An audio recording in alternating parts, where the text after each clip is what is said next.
Mes sœurs, aujourd'hui, si vous voulez être une femme heureuse, être une femme épanouie, il faudrait que vous appreniez à vous aimer, mais surtout à vous mettre en priorité. Je le dis parce qu'on a grandi dans des sociétés où de nombreuses femmes sont éduquées pour servir, pour donner aux autres. Déjà, quand tu es enfant, tu vas faire pour tes frères, pour ton père. Ensuite, quand tu vas grandir, on s'attend à ce que tu fasses pour un homme, à ce que tu fasses pour tes enfants. Et ce n'est pas toujours quelque chose qui est facile à vivre. Et résultat, de nombreuses femmes aujourd'hui sont des adultes, mais elles ont passé le temps à donner, à donner, à donner aux autres sans recevoir et se sentent frustrées. Elles ont l'impression qu'elles ne reçoivent pas et elles ont, pour nombreuses d'entre elles, pas pu définir des rêves pour elles-mêmes. Et je le dis, je l'assume, de nombreuses femmes ne vivent pas pour elles. Elles vivent pour les autres. Elles vivent pour ce que les autres vont penser d'elles. Elles vivent pour ce que les autres vont dire d'elles. Elles vivent parce que la société a dit que je dois me comporter comme ceci ou comme cela. Tout cela, c'est vraiment beau.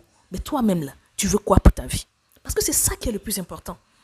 Il faut une déconstruction au niveau des femmes et il faut qu'elles comprennent que si elles veulent être heureuses, il faudrait qu'elles fassent des choix pour elles-mêmes. Des choix qui vont les rendre heureuses, des choix qui vont préserver leur santé mentale. Il ne faudrait pas que parce que tu veux plaire aux autres, tu prennes des décisions qui vont te faire du mal. Parce qu'au finish, c'est toi qui vas souffrir, c'est toi qui vas assumer les conséquences. Au finish, les mêmes qui t'encouragent dans certains déboires, qui t'encouragent dans certaines choses, ne seront pas là quand tu seras en train de souffrir. La même société qui te dit, ah, tu as 40 ans, tu as 45 ans, il faut chercher à faire un enfant, ton âge avance, même si tu n'es pas marié, ça ne fait rien.